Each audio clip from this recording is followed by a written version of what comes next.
Mettez votre micro, voilà, s'il vous plaît.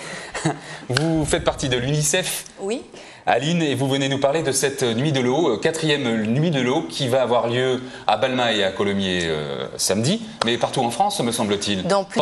Pendant qu'on parle, on va regarder une bande-annonce dans laquelle apparaît le grand héros des bassins français, bien sûr. Alors, qu'est-ce qui se passe avec cette nuit de l'eau ? Alors c'est une soirée qui est organisée dans plus de 200 piscines en France, qui est organisée par l'UNICEF et par la Fédération française de natation. Comme vous l'avez dit, donc ce week-end... À partir de vendredi soir. À partir de vendredi soir à Montauban et samedi à Mazamet, Balma et Colomiers. Oui. Donc c'est une manifestation qui est très sympathique parce qu'il s'adresse vraiment, enfin elle s'adresse à tous, enfants et adultes. Il va y avoir des tas d'activités qui vont se passer dans les piscines, dans l'eau et hors de l'eau. Il faut se mouiller donc quand même. Alors pas obligatoirement. Si vous ne voulez pas vous retrouver en maillot de bain à 8 ou 9 heures du soir, vous pouvez très bien apprécier les spectacles des tribunes. C'est pas obligatoire. Alors c'est la Fédération française de natation qui a le vent en poupe en ce moment. Et vous, l'UNICEF France qui organisez ça, c'est pour récupérer de l'argent? Bien sûr. Alors c'est destiné à un programme pour les enfants du Togo pour amener de l'eau potable dans les écoles.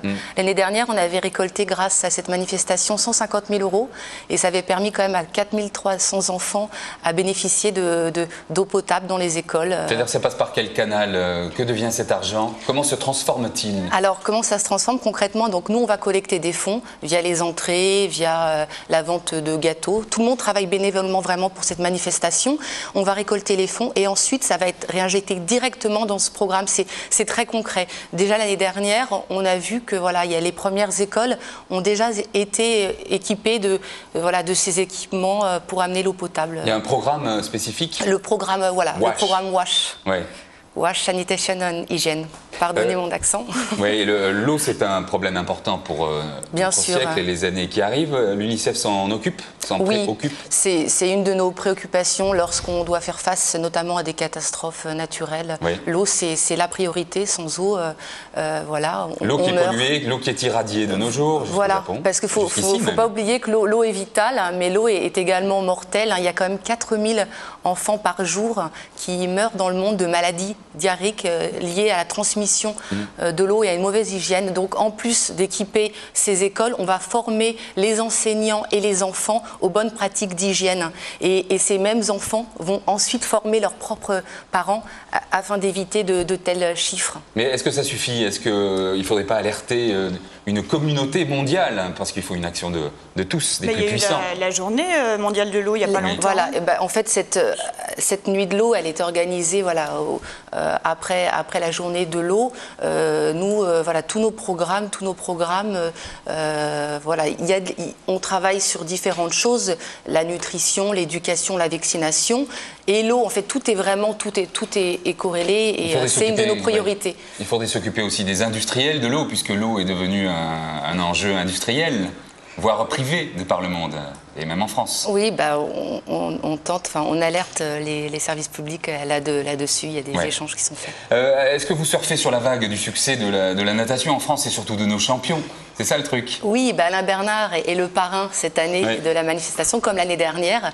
C'est important parce que c'est quand même un sportif qui véhicule une image très, très saine, très positive. Bon, il ne sera pas présent malheureusement à Balma et Colomiers cette année. Il n'y a pas de place pour lui, il passe pas à travers les portes. Mais s'il nous écoute, je lance l'invitation pour l'année prochaine. On a d'autres champions ici, des championnes. Coralie Balmy, je crois. Ludovic Glarbaudy aussi a été champion de natation. Venez, vous êtes invité pour signer les autographes. Et puis il distribue aussi des litres et des litres d'eau. On n'en a pas parlé, mais je veux dire, tout est très bien organisé. Il y a des toilettes sèches. Bien sûr, puis il y a de l'eau à disposition avec Cristalline qui est partenaire et qui donne l'eau au festival. Et il m'a dit Cristalline. C'est eux qui la donnent. Oui, bien sûr. Vous êtes invité, n'hésitez pas. C'est ce week-end, très bien pour se baigner. Voilà. Et moi je viendrai le week-end prochain. Pas de souci, avec plaisir.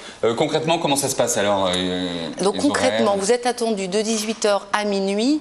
Jusqu'à minuit. Jusqu'à minuit. Et voilà, vous venez avec votre maillot de bain ou pas. Vous participez à de nombreuses activités. Il y a vraiment il y en a pour tout le monde. Il y a de l'aquagym, des baptêmes de plongée, des parcours aquatiques. Les enfants sont ravis d'avoir la permission de 8 ou 9 heures du soir pour pouvoir profiter des bassins. Il y a un tas d'activités, des galas de natation synchronisés. Vraiment, il y en a pour tout le monde, il y a de quoi faire et on passe vraiment une très très bonne soirée. C'est la 4e nuit de l'eau, il y a des sites internet, la bande-annonce est également sur internet. Que ferait-on sur internet de nos jours?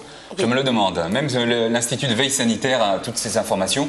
Et à l'Institut, vous vous occupez, je le disais dans l'intro, du Japon, des Français au Japon. Vous-même, vous vous en occupez ici à Toulouse ou vous laissez faire ça aux instances gouvernementales?